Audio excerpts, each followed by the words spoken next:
Sin el respaldo de los dirigentes de los 3 partidos políticos que conforman la coalición que la postula, Xóchitl Gálvez inició por fin campaña en búsqueda de la presidencia de México y lo hizo en Fresnillo, Zacatecas, el municipio con mayor percepción de inseguridad en México. Originariamente iba a empezar en el estado de Guanajuato, pero como el eje de su campaña va a ser la inseguridad en el país y como Guanajuato es de gobierno panista, no podía echarle a la inseguridad en un estado gobernado por el PAN, que también tiene muchos problemas de inseguridad.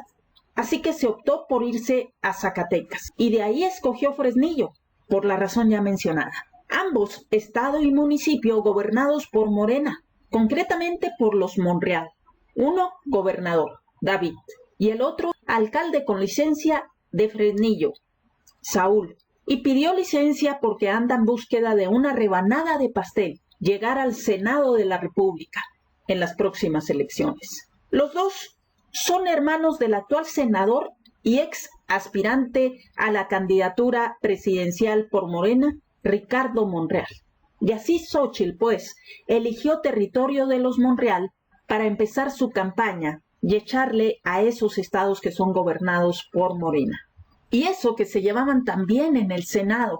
Lo que son las cosas. Si hasta en el pasado mundial juntaron estampas de los jugadores en el famoso álbum Panini. ¿Qué cosas? En ese entonces Ricardo, en sus locos sueños si quiere, producto de un autoengaño, todavía aspiraba a la presidencia.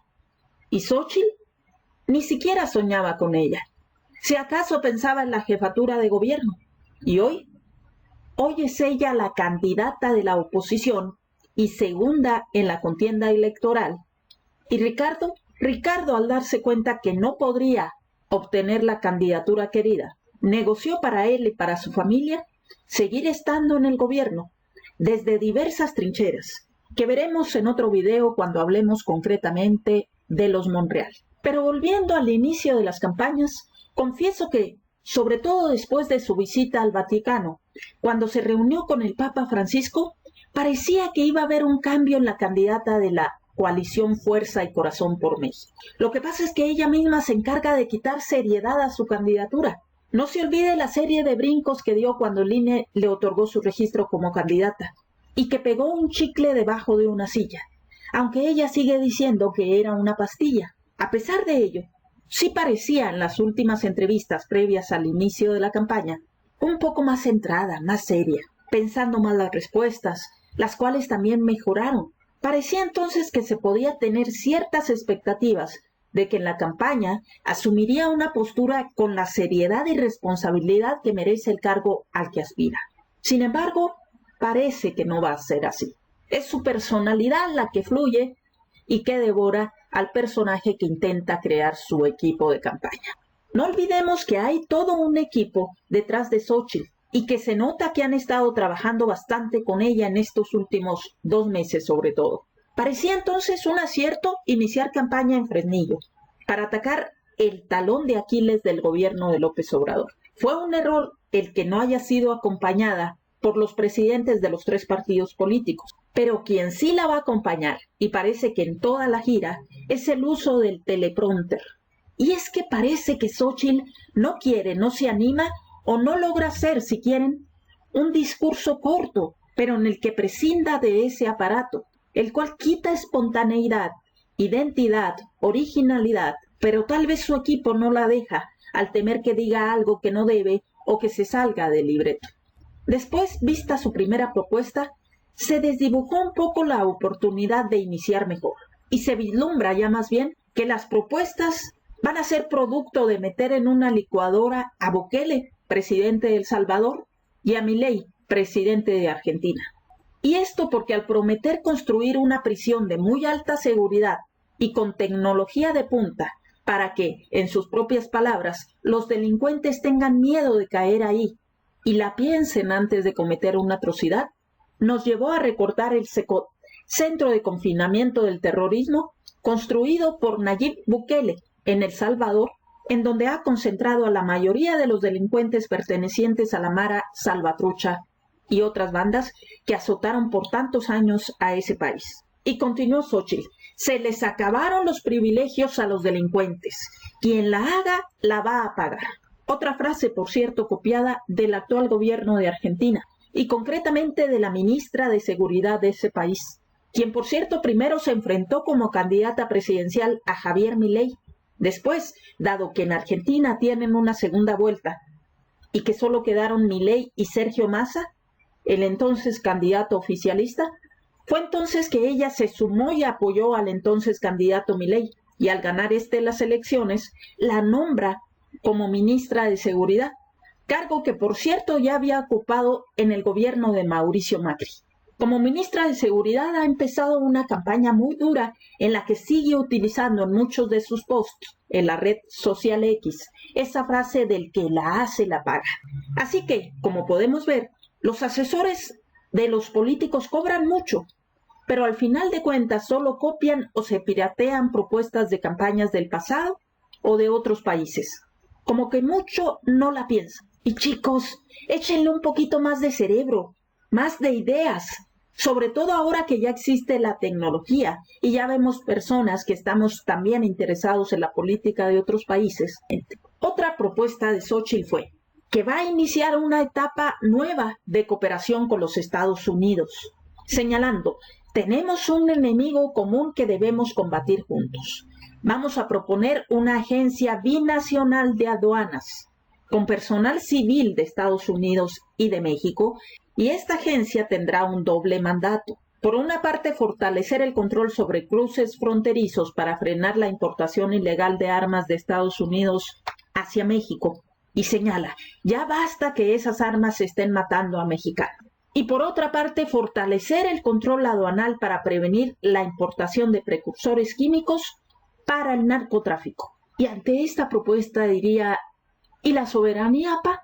Nada nuevo, lo que siempre y tanto les ha gustado a los gobiernos prianistas, sobre todo a los panistas: el injerencismo, el entreguismo a los Estados Unidos, el empequeñecimiento de México ante ese país. Más bien, debería de recordar que con Calderón, ese individuo que fue el único al que Xóchitl pudo ver en su fracasada visita a España, donde pidió y no se pudo reunir con el presidente del Partido Popular, Alberto Núñez Feijóo, tampoco con Mario Vargas Llosa, quien mandó a su hijo, el cual al final no le interesó tampoco ir, y solo se encontró a Calderón. Y se tomaron esa foto afuera de lo que parece ser unos baños de algún restaurante, tal vez mexicano, con una palabra en las puertas, queriendo tal vez describirse así, como chingón y chingona.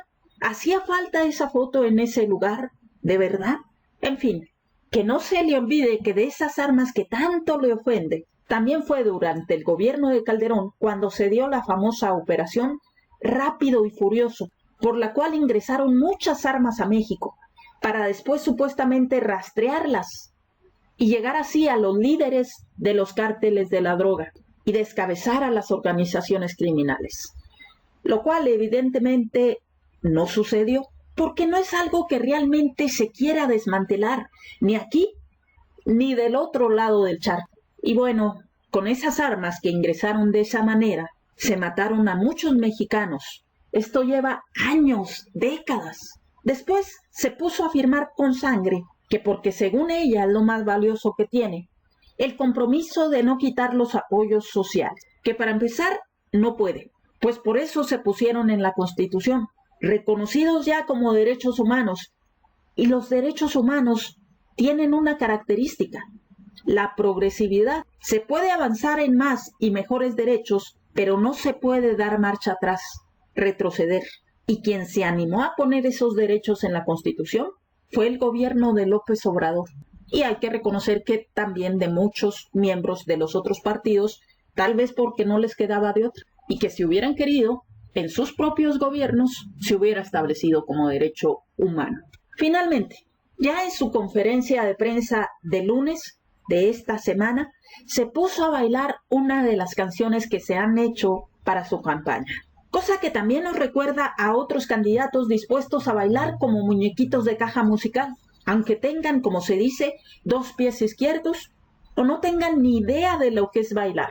Recuerden a Trump o a la expresidenta de Argentina, Cristina Kirchner, porque en campaña están dispuestos a bailar al son que les toque, incluso hasta perrear, como se dice hoy.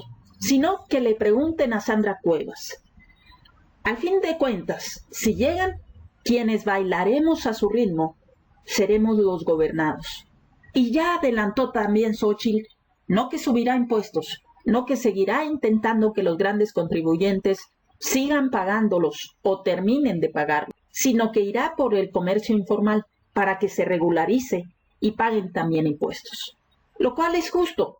De hecho, el ideal es que todos, grandes y menores contribuyentes, paguemos. El gobierno actual fue por los grandes empresarios, los que estaban acostumbrados a no pagar o a no pagar todo lo que deben, pero también formalizó a parte de los no formales.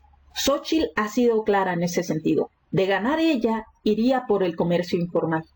En el caso de Jorge Álvarez Maínez, candidato de Movimiento Ciudadano, en una charla con universitarios en Guadalajara, propuso la regularización de algunas drogas, que es que para saber qué es lo que se está consumiendo en México. Bueno, en principio ya sabemos lo que consumen él y sus amigos, tanto en su destape como candidato, como en el juego de fútbol en que se dejó ver departiendo con sus amigos de Movimiento Ciudadano. Y cuidado, porque animado por esa propuesta tal vez se le sume Vicente Fox y empiece a promocionar el voto en favor de Álvarez Maínez. Que por cierto no sería la primera vez en que Fox lo haría. Ya en su momento, traicionando a la entonces candidata del PAN, Josefina Vázquez Mota, pidió el voto para Enrique Peña Nieto, todo con tal de que no ganara su odiado Andrés Manuel López Obrador en el 2012. Y digo que emocionado por la propuesta de Álvarez Maínez, porque ya ven que Fox siempre ha estado de acuerdo con la legalización de la marihuana, pues ahí tiene su negocito y su interés. Y tal vez, visto lo visto, también la consuma, o su conducta solamente se trate de evidente demencia senil. Y claro, no podemos olvidar a la candidata oficial, que tuvo un inicio de campaña multitudinario en el Zócalo de la Ciudad de México, con bandera y todo, quien por cierto, también en ciertos eventos, como en este, lee, pero a la antigüita, se lleva sus hojitas y empieza a desarrollar su discurso con base en ellas. Pues la candidata oficial fue objeto de mofa y de muchos memes por el traspié que dio en ese discurso cuando dijo que se tenían dos opciones: seguir con la corrupción, corrigió y mencionó transformación. Y hay que tener cuidado porque ya sabemos que en campañas, sobre todo, los errores de una o uno van a ser aprovechados por los otros. Y ni modo, hay que aguantar. Eso sí, tanto Álvarez Maínez como Claudia Sheinbaum empezaron sus campañas con el apoyo de los dirigentes de sus partidos. A diferencia de la ausencia de los tres presidentes de los partidos políticos que integran la coalición Fuerza y Corazón por México, que postula a Xóchitl Gálvez. Así es como han iniciado estas campañas.